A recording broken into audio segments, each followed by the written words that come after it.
नमस्कार, मैं हूं आपके साथ अंजना और आप देख रहे हैं TV10 न्यूज। आइए नजर डालते हैं आज की खबरों पर। मथुरा शहर के कृष्णानगर संजय नगर कॉलोनी में सिंचाई विभाग के द्वारा स्थानीय भूमि को सिंचाई विभाग की भूमि बताते हुए अवैध रूप से बने मकानों के चिन्हीकरण की कार्यवाही की जा चुकी है। इसके बाद अब मकान स्वामियों के सामने अपने भवनों को बचाने का संकट गहराने लगा है, जिसके चलते इस क्षेत्र में निवासियों के द्वारा स्थानीय विधायक एवं जनप्रतिनिधियों से गुहार लगाई जा रही है, लेकिन इसके बावजूद सिंचाई विभाग अपनी कार्यवाही को पूरा करने में जुटा हुआ है, जिसके चलते रविवार को भीम आर्मी सहित कांग्रेस के नेता स्थानीय लोगों के पास पहुंचे और उन्हें अपना पूर्ण समर्थन देते हुए उनका हर संभव सहयोग किए जाने का आश्वासन दिया है।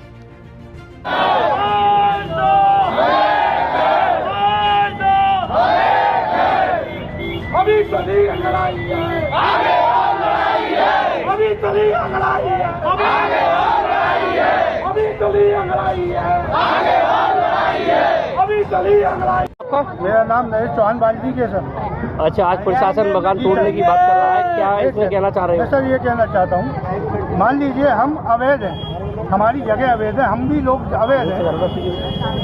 मैं ये कहना चाहता हूँ कि जो लोग हमसे वोट मांगने आते हैं और हम सारी जनता, हमारी पूरी कॉलोनी एकजुट होकर बीजेपी को वोट देती है, आज वही बीजेपी हमारे साथ ये कार्य कर रही है। कितने कनेक्शन होंगे, कितने मकान है यहाँ पर? तो टैक्स भरते हो? 700 से 800 की गिनती में मकान होंगे। अच्छा जी सर। सबकी कनेक्शन है? जी सर। कितने सालों से आप यहाँ पर रह रहे हो? हम सर, हमारे पिताजी, हमारे दादाजी यहीं से, हमारा जन्म भी यहीं का है। करीब 60 वर्षों से हम यहाँ पर निवास कर रहे हैं। जी, मेरा नाम सिद्धांत भाटिया है। मैं भीम आर्मी मंडल संगठन सचिव हूँ, आगरा मंडल। आज कृष्णानगर में मकान तोड़ने की बात हो रही है, इसको लेकर क्या कहना चाह रहे हो?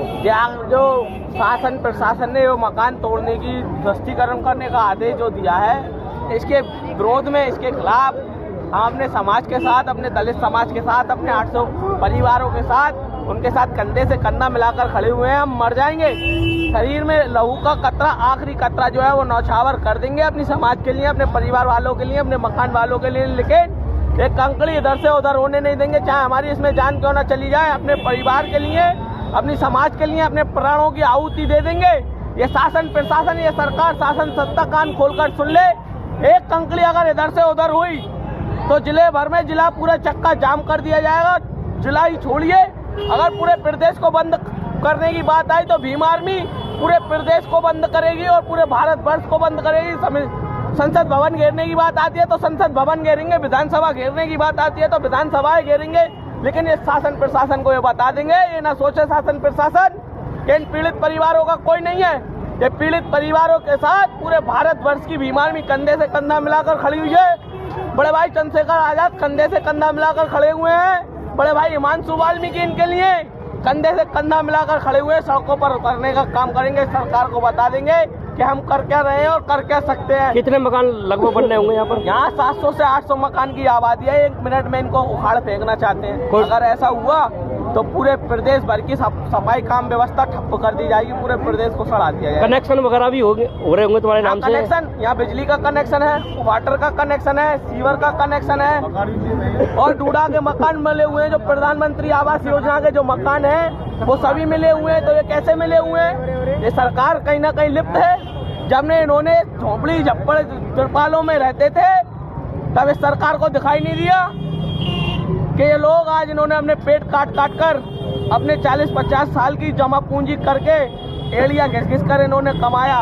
7-8 हज़ार के ये नौकरे सफाई कार्य का काम करते हैं। इनको ये उखाड़ फेंकने की बात करते हैं और वहाँ मोदी जी बात करते हैं मन की बात में कि हर सर को छत देंगे और ये यहाँ 800 परिवारों को बेघर कर देना चाहते हैं। क्या प्रशासन आ चुका है यहाँ पर तोड़ने के लिए? प्रशासन का आने अभी तो कोई सूचना नहीं है, ना प्रशासन आया है। लेकिन प्रशासन अगर आता है तो इस बुलडोजर के आगे ये सिद्धांत भाटिया या कुणाल डागौर सबसे पहले लेटने का काम करेगा। अगर प्रशासन में हिम्मत है तो हमारे ऊपर से चढ़ाकर हमारे लोगों को मकान तक पहुँचने का कार्य करे। जब तक हम जिंदा हैं हम अपने लोगों के मकान की एक कंकड़ी भी नहीं हिलाने देंगे, चाहे इसमें हमारी जान ही क्यों न चली जाए।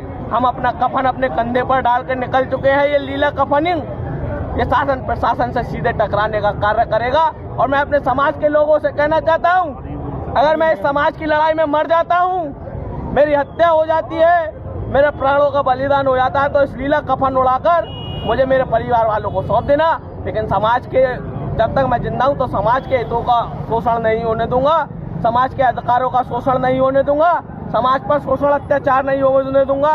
ये मेरी समाज से दावा है, वादा है, मेरा खून का लहू का एक एक कतरा वादा करता है समाज में। जो मकान तोड़ने की बात हो रही है, इस प्रशासन क्या करेगा और क्या मकान टूटेंगे क्या नहीं ये लोगों के? सरकार से अपील है कि यहाँ के जो स्थानीय निवासी हैं, वर्षों से यहाँ निवास कर रहे हैं, वो एक शासनिक प्रशासनिक की मूलभूत समस्या है। पानी का टैक्स जमा करते हैं, बिजली का करते हैं, तमाम जो एक दैनिक मूलभूत समस्या उनको टैक्स भरने का और जीवन यापन करने का काम यहाँ के स्थानीय निवासी कर रहे हैं। कितने वर्षों तक यहाँ ये लोग रह रहे थे। आज किस बात की प्रशासन को और शासन को जरूरत पड़ रही है इनके ऊपर बुलडोजर चलाने की?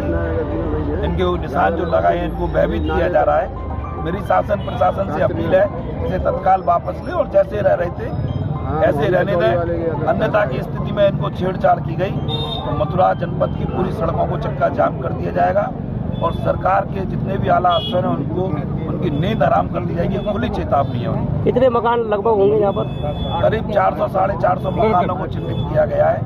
वो बड़ी दुर्भाग्य है कि जहाँ एक तरफ सरकार मकान और अपनी बनाने की बात कर रही है, रोजगार देने की बात कर रही है, उनको आवास देने की बात कर रही है, ये सरकार की नीति है। जहाँ दूसरी तरफ गरीब मजदूर अपने खून पसीने की गाड़ी कमाई से मकान जो बनाए हैं उनके ऊपर बुलडोजर चलाने का तुगलकी फरमान जारी किया है। मेरी अपील है प्रशासन से और शासन से तत्काल वापस ले, अन्यथा की स्थिति में बड़ा आंदोलन होगा। कुछ मकान यहाँ सरकारी भी बन रहे हैं। सरकारी बनने यही तो दुर्भाग्य की बात है। सरकारी मकान सरकार ने राशि दी है, फिर भी उसको तोड़ने का काम कर रहे हैं। तब कहाँ सो रहे थे ये अफसर? तो ये आप सोची समझी साजिश है। जैसे मेरा अपील है कि शासन प्रशासन के अधिकारियों से इसको तत्काल वापस ले, अन्यथा की स्थिति में यहाँ गृह युद्ध जो पूर्व में जो आज़ादी के समय यहाँ देश के उस समय युद्ध हुए थे, यहाँ युद्ध कराने की यहाँ के ब्रजवासियों की परीक्षा न ले। ये वो ब्रज के ब्रजवासी हैं, 16 कलाओं को भी जानते हैं, तो यहाँ इनकी परीक्षा लेने की आवश्यकता नहीं है। यदि ली तो करो या मरो का नारा स्थापित होगा और इनका जो बुलडोजर है उसको वापस कर दिया जाएगा। अब तक के लिए बस इतना ही। फिर मिलते हैं अन्य खबरों के साथ। मुझे दीजिए इजाजत। अपने आसपास की खबरों को देखने और हमारे साथ जुड़ने के लिए हमारी खबरों को लाइक करें, कमेंट करें, चैनल को सब्सक्राइब करें, हमारे फेसबुक पेज को फॉलो अवश्य करें। धन्यवाद।